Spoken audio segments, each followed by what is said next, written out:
Hi guys, स्वागत है आप लोगों का एक बार फिर से मेरे यूट्यूब चैनल पे। यहाँ पे आज हम लोग प्रीवियस ईयर क्वेश्चन आंसर के सीरीज़ में देखेंगे साइकोलॉजी 2009 के क्वेश्चन आंसर को। यह आपके आने वाले बिहार बोर्ड इंटरमीडिएट एग्ज़ाम के लिए काफ़ी ज़्यादा इम्पोर्टेंट साबित हो सकता है, इसलिए आप लोग इसको बिल्कुल स्किप नहीं करेंगे। तो चलिए शुरू करते हैं आज का ये सेशन और देखते हैं पहला क्वेश्चन। यदि एक मुसलमान अपने हिंदू मित्र का अभिवादन दोनों हाथों को जोड़कर करता है तो वो ऐसा किस समूह के प्रभाव के अंतर्गत करता है? ऑप्शन देखते हैं। क प्राथमिक, ख द्वितीयक, ग संदर्भ और घ इनमें से कोई नहीं। तो इसका राइट आंसर हो जाएगा ग संदर्भ के, यानी कि संदर्भ समूह के प्रभाव के चलते एक मुस्लिम अपने हिंदू दोस्त का वेलकम दोनों हाथ जोड़ करके करता है। चलिए आगे बढ़ते हैं और देखते हैं 2 नंबर क्वेश्चन।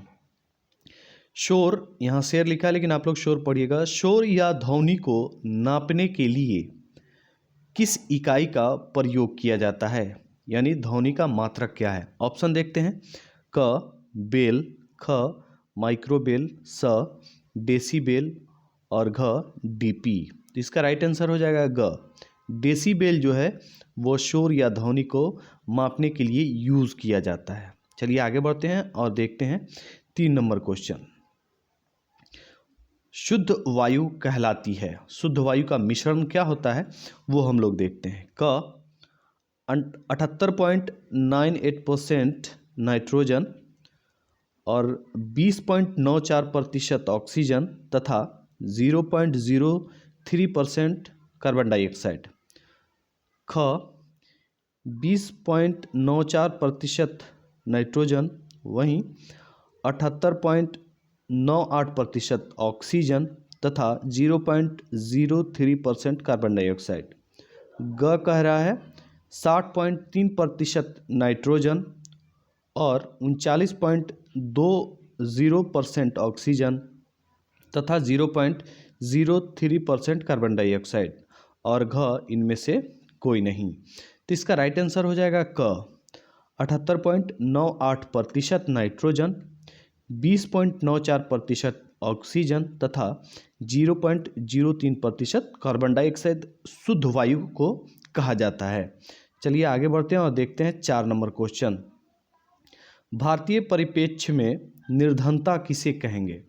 ऑप्शन देखते हैं। क आमदनी कम एवं जीवन अपर्याप्त हो, ख आमदनी अधिक हो और आवश्यकता कम हो, ग आमदनी और आवश्यकता दोनों अधिक हो, घ इनमें से कोई नहीं। तो इसका राइट आंसर जो हो जाएगा वो हो जाएगा क आमदनी कम एवं जीवन अपर्याप्त हो उसे भारतीय परिप्रेक्ष्य में निर्धन कहेंगे। आगे बढ़ते हैं और देखते हैं 5 नंबर क्वेश्चन। किस प्रेक्षण में प्रेक्षक प्रेक्षित समूह के साथ घुल मिलकर घटना का अवलोकन प्राकृतिक रूप से करता है? ऑप्शन देखते हैं। क सहभागी, ख असहभागी, ग प्रकृतिवादी और घ इनमें से कोई नहीं। तो इसका राइट आंसर हो जाएगा क सहभागी तरीके से। चलिए आगे बढ़ते हैं और देखते हैं 6 नंबर क्वेश्चन।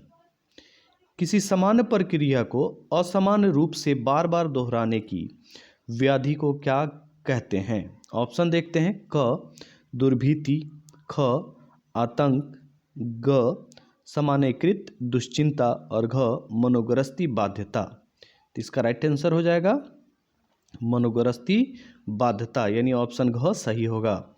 जब कोई मनुष्य असामान्य रूप से कोई सामान्य प्रक्रिया को बार बार दोहराता है तो उसे मनोग्रस्ती बाध्यता कहते हैं। चलिए आगे बढ़ते हैं और देखते हैं 7 नंबर क्वेश्चन।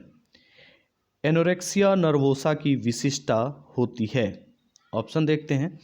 क स्नायुविक दुर्बलता, ख निद्रा व्याघात, घ अपर्याप्त भोजन से वजन में कमी और घ इनमें कोई नहीं। तो इसका राइट आंसर हो जाएगा घ अपर्याप्त भोजन में वजन की कमी एनोरेक्सिया नर्वोसा की विशिष्टता है। आगे बढ़ते हैं और देखते हैं 8 नंबर क्वेश्चन। मनोविश्लेषणात्मक चिकित्सा का संबंध किस व्यक्ति से है? ऑप्शन देखते हैं। क फ्रायड से, ख युंग से, ग एडलर से और घ मैस्लो से। तो इसका राइट आंसर हो जाएगा क, फ्रायड से। मनोविश्लेषणात्मक चिकित्सा का संबंध किससे है? फ्रायड से। आगे बढ़ते हैं और देखते हैं 9 नंबर क्वेश्चन। पतंजलि का नाम किससे संबद्ध है? ऑप्शन देखते हैं। क, मनोचिकित्सा से, ख, योग से, ग, स्वप्न विश्लेषण से और घ, परामर्श से। तो इसका राइट आंसर आप सब जानते होंगे, ख, योग से। पतंजलि का नाम योग से संबद्ध है। चलिए आगे बढ़ते हैं और देखते हैं 10 नंबर क्वेश्चन। आधुनिक चिकित्सा शास्त्र का जनक किसे माना जाता है? ऑप्शन देखते हैं। क, हिप्पोक्रेटस, ख, फ्रायड, ग, मैस्लो और घ, रोजर्स। तो इसका राइट आंसर हो जाएगा क, हिप्पोक्रेटस। आधुनिक चिकित्सा शास्त्र का जनक हिप्पोक्रेटस को माना जाता है। चलिए आगे बढ़ते हैं और देखते हैं 11 नंबर क्वेश्चन। बुद्धि के विषय पर शोध कार्य करने वाले पहले मनोवैज्ञानिक कौन थे? ऑप्शन देखते हैं। क, बीने, ख, स्पीयरमैन, ग, थॉमसन, घ, गिलफोर्ड। तो इसका राइट आंसर हो जाएगा क, बीने। बुद्धि के विषय पर पहली बार बीने ने शोध किया था। आगे बढ़ते हैं और देखते हैं 12 नंबर क्वेश्चन। संवेगात्मक बुद्धि पद का प्रतिपादन किसने किया है? ऑप्शन देखते हैं। गाल्टन, ख, वुड एवं वुड, ग, मैस्लो तथा मेयर और घ, इनमें से कोई नहीं। तो इसका राइट आंसर हो जाएगा ग, मैस्लो तथा मेयर ने संवेगात्मक बुद्धि पद का प्रतिपादन किया था। चलिए आगे बढ़ते हैं और देखते हैं 13 नंबर क्वेश्चन। 13 नंबर क्वेश्चन कहता है किसने बुद्धि को एक सार्वभौम क्षमता माना है? ऑप्शन देखते हैं। क, वेस्लर ने, ख, बीने ने, ग, गार्डनर ने और घ, इनमें कोई नहीं। तो इसका राइट आंसर हो जाएगा क, वेस्लर ने बुद्धि को सार्वभौम क्षमता माना है। चलिए आगे बढ़ते हैं और देखते हैं 14 नंबर क्वेश्चन। TAT व्यक्तित्व मापन किस प्रकार का परीक्षण है? ऑप्शन देखते हैं। क, प्रश्नावली, ख, आत्म विवरण आविष्कारिका, ग, कागज पेंसिल जांच और घ, प्रक्षेपी। इसका राइट आंसर हो जाएगा घ, प्रक्षेपी। TAT व्यक्तित्व मापन प्रक्षेपी है। चलिए आगे बढ़ते हैं और देखते हैं 15 नंबर क्वेश्चन। रोजर्स ने अपने व्यक्तित्व सिद्धांत में केंद्रीय स्थान किसको दिया है? ऑप्शन देखते हैं। क, आत्मा को, ख, अचेतन को, ग, अधिगम को, घ, आवश्यकता को। तो इसका राइट आंसर हो जाएगा क, आत्मा को। रोजर्स ने अपने व्यक्तित्व सिद्धांत में सबसे ऊंचा स्थान किसको दिया है? आत्मा को। चलिए आगे बढ़ते हैं और देखते हैं 16 नंबर क्वेश्चन। साक्षात्कार का उद्देश्य क्या है? यानी कि इंटरव्यू का उद्देश्य क्या है? ऑप्शन देखते हैं।